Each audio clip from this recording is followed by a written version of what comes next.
नमस्कार दोस्तों, कैसे हैं आप सभी लोग? आशा करता हूं कि आप सभी ठीक होंगे। तो हमारे इस यूट्यूब चैनल बिज़नेस देवेश में आप सभी का स्वागत है। तो हम आज इस वीडियो के माध्यम से जानेंगे व्यापार व्यापार की प्रकृति और उसके अवधारणाओं को समझेंगे। तो आप नए हो तो सब्सक्राइब करो, लाइक करो, शेयर करो और तो समय ना गवाते हुए हम वीडियो को शुरू करते हैं। तो दोस्तों हम पहले कॉन्सेप्ट ऑफ बिजनेस पढ़ेंगे, व्यवसाय की अवधारणाएं। तो व्यवसाय की अवधारणाएं क्या होती है हम लोग समझेंगे। व्यवसाय शब्द व्यस्त शब्द से लिया गया है। इस प्रकार व्यवसाय का अर्थ होता है व्यस्त रहना। हालांकि एक विशिष्ट अर्थ में व्यवसाय एक ऐसा व्यवसाय है जिसमें लोग नियमित रूप से लाभ कमाने के उद्देश्य से वस्तुओं और सेवाओं की खरीद, उत्पादन और या बिक्री से संबंधित गतिविधियों में संलग्न होते हैं। इस गतिविधि में अन्य लोगों की ज़रूरतों को पूरा करने के लिए वस्तुओं का उत्पादन या बिक्री या वस्तुओं का आदान प्रदान या सेवाओं की आपूर्ति शामिल हो सकती है। हर समाज में लोग अपनी ज़रूरतों को पूरा करने के लिए कई तरह की गतिविधियां करते हैं। इन गतिविधियों को मोटे तौर पर दो समूह में वर्गीकृत किया जा सकता है: आर्थिक और गैर आर्थिक। आर्थिक अर्थ गतिविधि आर्थिक गतिविधि इकोनॉमिक एक्टिविटी कहलाता है। जैसे कि हम लोग समझते हैं कि अरे हमारी जो बिजनेस है इसको दो गतिविधियों में मोटे तौर पे दो गतिविधियों में बांटा जाता है। तो जो दो इकोनॉमिक एक्टिविटी है, तो जो पहला इकोनॉमिक एक्टिविटी है और जो दूसरा है नॉन इकोनॉमिक एक्टिविटी। तो इकोनॉमिक एक्टिविटी मतलब आर्थिक और नॉन इकोनॉमिक एक्टिविटी मतलब गैर आर्थिक। तो आर्थिक गतिविधि के बारे में हम लोग समझेंगे जिनके द्वारा हम अपनी आजीविका कमा सकते हैं, जबकि गैर आर्थिक गतिविधियां प्रेम, सहानुभूति, आलसपन, भावना, देशभक्ति आदि से की जाती है। उदाहरण के लिए एक डॉक्टर अपने क्लिनिक से काम करता है और एक शिक्षक स्कूल में पढ़ाता है। वह अपने आजीविका कमाने के लिए ऐसा करते हैं और इसलिए वो एक आर्थिक गतिविधि में लगे हुए हैं। दूसरी ओर अपने परिवार के लिए खाना पकाने वाले गृहिणी या एक बूढ़े बाप या बूढ़े व्यक्ति को सड़क पार करने में मदद करने वाला लड़का गैर आर्थिक गतिविधि कर रहे हैं, क्योंकि वो ऐसा प्यार या सहानुभूति से कर रहे हैं। आर्थिक गतिविधियां आगे 3 श्रेणियों में विभाजित किया जा सकता है, अर्थात व्यवसाय, पेशा और रोजगार। व्यवसाय एक आर्थिक गतिविधि के रूप में परिभाषित किया जा सकता है जिसमें समाज में मानवीय आवश्यकताओं को संतुष्ट करके लाभ कमाने के मकसद से वस्तुओं और सेवाओं के उत्पादन और बिक्री में शामिल किया जाता है। तो फ्रेंड, ये था अवधारणा, बिजनेस की अवधारणा था। ये अवधारणा उसकी प्रकृति थी, ये उसका फेस था कि किस तरह हम बिजनेस को पहचाने। और इसमें दो मुख्य मोटे तौर पे कि दो एक ऐसी क्या चीज़ है जो काम करते हुए भी वो एक बिजनेस नहीं कहलाता। हम इसमें ये चीज़ें समझे। तो फ्रेंड, हम अभी हमारे लिए हम आपको एक क्वेश्चन देंगे जिसमें आपको बताना पड़ेगा कि इकोनॉमिक एक्टिविटी है या नॉन इकोनॉमिक, आर्थिक गतिविधि है या नॉन या गैर आर्थिक गतिविधि है। तो ये क्वेश्चन ये है,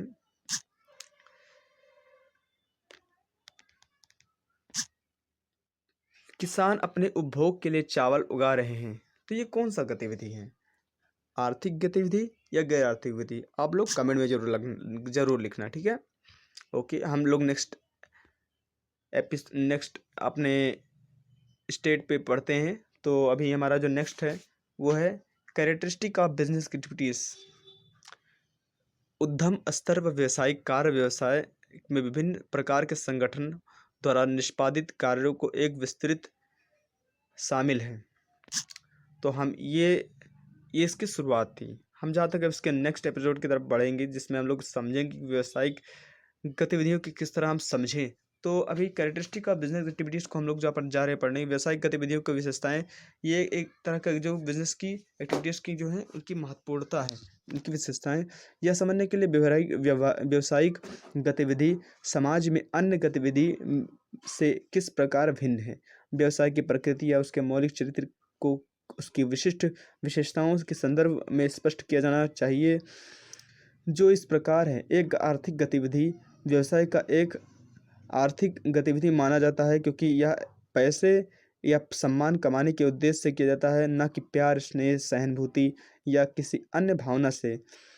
यहाँ ना ही यह माना जा सकता है कि यह गतिविधि या तो छोटे और व्यक्तिगत लेवल, उदाहरण के लिए एक दुकानदार द्वारा खरीद और बिक्री या बड़े पैमाने पर एक सहकारी समिति या कंपनी द्वारा अधिक औपचारिक और संगठित लेबल खरीद और बिक्री की जा सकती है। तो ये था आर्थिक गतिविधि। तो फ्रेंड हम दूसरे क्वेश्चन, हम आपके लिए दूसरे क्वेश्चन हम बोलते हैं। आप दूसरे क्वेश्चन का आप आंसर हमारे इस यूट्यूब चैनल के माध्यम से कमेंट में ज़रूर लिखना। तो बाज़ार में बिक्री के लिए स्कूल बैग बनाने वाली कारखाना का मालिक वो कौन सी गतिविधि कर रहा है? इकोनॉमिक एक्टिविटी या नॉन इकोनॉमिक एक्टिविटी? आप लोग कमेंट में ज़रूर लिखना। ओके, तो फिर दूसरा जो है, हमें दूसरे महत्वपूर्ण विशेषताएं की तरफ बढ़ते हैं। वस्तुओं और सेवाओं के उत्पादन या खरीद, जिसे हम कह सकते हैं प्रोडक्शन और procurement of goods and services. लोगों का उपभोग के लिए दिए जाने से पहले उनका उत्पादन या खरीद व्यावसायिक उद्यमों द्वारा की जानी चाहिए। इस प्रकार प्रत्येक व्यावसायिक उद्यम या तो उन वस्तुओं का निर्माण करते हैं जिनका वह सौदा करता है, या उन्हें उत्पादकों से प्राप्त करता है जिन्हें आगे उपभोक्ता या उपयोगकर्ताओं को बेचा जाता है। वस्तुओं में दैनिक उपयोग की उपभोग वस्तुएं जैसे चीनी, घी, पेन, नोटबुक आदि, या पूंजीगत वस्तुएं जैसे मशीनरी, फर्नीचर आदि शामिल हो सकती हैं। सेवा में उपभोक्ता व्यावसायिक फर्मों और संगठनों को परिवहन, बैंकिंग, बिजली आदि के रूप में दी जाने वाली सुविधाएं शामिल हैं। तो अब एक तरह की सुविधाएं थी, हमने अभी जो इसमें पढ़ा कि प्रोडक्शन और प्रोक्योरमेंट, मतलब किस तरह वस्तु और सेवा का उत्पादन में किस तरह खरीद होती है। तो हम लोग नेक्स्ट तीसरे पॉइंट की तरफ बढ़ते हैं, जिसमें है सेल और exchange of goods and services. वस्तुओं और सेवाओं का प्रत्यक्ष या अप्रत्यक्ष रूप से विक्रय या विनिमय व्यापार चालू होना। तो हम लोग मूल्य के बदले वस्तुओं और सेवाओं का हस्तांतरण या विनिमय या शामिल होता है। यदि वस्तुओं का उत्पादन विक्रय के उद्देश्य से नहीं बल्कि व्यक्तिगत उपभोग के लिए किया जाता है तो इसे व्यावसायिक गतिविधि नहीं कहा जा सकता है। परिवार के लिए घर पर खाना पकाना व्यापार नहीं है, लेकिन भोजन पकाना और उसे रेस्टोरेंट में दूसरों को बेचना व्यापार है। इस प्रकार व्यापार की एक आवश्यकता विशेषता यह है कि विक्रेता और क्रेता के बीच वस्तुओं या सेवाओं का विक्रय या विनिमय होना चाहिए। तो फ्रेंड, ये एक तरह की गतिविधि के द्वारा हम लोग को समझे थे कि सेल किस तरह सर्विस और जो गुड्स हैं, हमारे माल हैं, उसे किस तरह खरीदा और बेचा जाता है। तो अभी चौथा है, हम चौथे पॉइंट की तरफ पढ़ेंगे। वस्तुओं और सेवाओं का अनियमित और नियमित आधार पर लेन देन, dealing in goods and services on regular basis,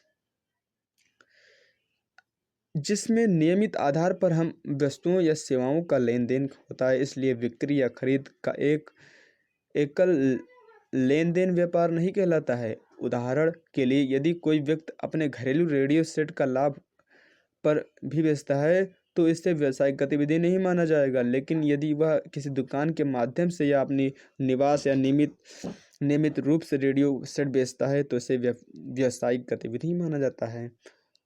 तो ये था डील करने का, कि हम कोई भी सामान या कोई भी माल घर पे रखकर बेचेंगे तो एक व्यावसायिक गतिविधि नहीं है। अगर हम वही किसी दुकान या कहीं बाजार में ले जाकर बेचते हैं तो एक व्यावसायिक गतिविधि है। तो अभी है, इसके लिए भी हम तीसरे क्वेश्चन की भी हम बोलने जा रहे हैं, जिसमें आपको कमेंट में ज़रूर बताना है इसका आंसर। तो अभी जो तीसरा क्वेश्चन है, एक व्यस्त यातायात चौराहे पर भीख मांगता हुआ भिखारी व्यक्ति वो कौन सी गतिविधि कर रहा है, ये आपको कमेंट में ज़रूर बताना है। तो अभी हम पांचवे की तरफ पढ़ते हैं। जो पांचवा हमारा है वो है प्रॉफिट अर्निंग, मतलब लाभ कमाना। व्यवसाय का मुख्य उद्देश्य होता है कि लाभ के माध्यम से आय अर्जित करना। कोई भी व्यवसाय लाभ के बिना लंबे समय तक जीवित नहीं रह सकता है। यही कारण है कि व्यावसायिक बिक्री के मूल्य में वृद्धि करके या लागत को कम करके लाभ के अधिकतम करके सभी संभव प्रयास किए जाते हैं। हम लोग बिजनेस तो चलाते हैं और सोचते हैं कि इसमें अधिक से अधिक प्रॉफिट मिले, तो जहाँ तक हम लोग कोशिश करते हैं अपने रेट को कभी हाई करते हैं, कभी मतलब अधिकतम हम प्रयास करते हैं कि हमें अच्छे से अच्छा रिटर्न मिले। अब अनसर्टेनिटी ऑफ रिटर्न, अनिश्चितता मतलब रिस्क। अब हम अनिश्चितता के बारे में पढ़ेंगे कि कब कुछ पता नहीं है कि कब क्या हो जाए, अनसर्टेनिटी। तो रिटर्न की अनसर्टेनिटी, हमें कोई गारंटी नहीं होता कि हम जो लगा रहे हैं पूंजी उसमें क्या हमारा रिटर्नमेंट हमें मिलेगा। तो रिटर्न की अनिश्चितता से तात्पर्य उस धन की मात्रा से संबंधित है, ज्ञान की कमी से है, जो व्यवसाय किसी निश्चित अवधि से अर्जित करने जा रहा है। प्रत्येक व्यवसाय लाभ कमाने के उद्देश्य से अपनी गतिविधियों को चलाने के लिए धन पूंजी का निवेश करता है, लेकिन यह निश्चित नहीं होता है कि कितना लाभ अर्जित है। इसके अलावा व्यवसाय में एक गए सर्वोत्तम प्रयासों के बावजूद हमेशा नुकसान होना ही संभावना बना रहती है। तो भी हम चौथे क्वेश्चन की तरफ बढ़ते हैं, जो हमारी इकोनॉमिक एक्टिविटीज से रिलेटेड है। तो हमारा जो चौथा क्वेश्चन है, नियुक्त के घर पर घरेलू काम करने वाले घरेलू सहायिका की सेवा, आई थिंक जैसे हम लोग नर्सिंग कह सकते हैं, तो वो कौन सा एक्टिविटीज़ करता है, इकोनॉमिक या नॉन इकोनॉमिक एक्टिविटीज़। तो अभी हम अब इस 7वें पॉइंट की तरफ बढ़ते हैं, जिसमें एलिमेंट ऑफ रिस्क, मतलब जोखिम के तत्व। जोखिम से जुड़ी अनिश्चितता है या कि किसी प्रतिकूल या अवांछनीय घटना के कारण होता है। जोखिम उपभोक्ता की पसंद और फैशन में परिवर्तन, उत्पादन के तरीके में परिवर्तन, कार्यस्थल पर हड़ताल या तालाबंदी, बाजार के प्रतिस्पर्धा में वृद्धि, आग, चोरी, दुर्घटना, प्राकृतिक आपदा जैसे कैसे कारकों में संबंधित है। कोई भी व्यवसाय जोखिम की पूरी तरह से समाप्त नहीं कर सकता है। किसी भी बिजनेस को हम पूरी तरह एक विदाउट रिस्क वाला बिजनेस नहीं कर सकते। उसमें चाहे जितना भी हम कुछ भी कर लें, बिजनेस अगर स्टार्ट होता है तो उसमें रिस्क इम्पॉर्टेंट है कि रिस्क उसमें होना ही होना है। तो अभी हम नेक्स्ट में चलते हैं, जिसमें हम पढ़ेंगे कि किस तरह व्यवसाय, पेशे और रोजगार की तुलना, जैसे कि पहले उल्लेख में हम लोग कर रहे थे, तो क्या वो आर्थिक गतिविधि के 3 प्रमुख श्रेणियों में हम विभाजित कर उसको और अच्छी तरीके से समझेंगे। व्यवसाय और पेशे और रोजगार, इन तीनों शब्दों के बीच अंतर निम्नलिखित वीडियो में चित्र में दिया गया है। तो हम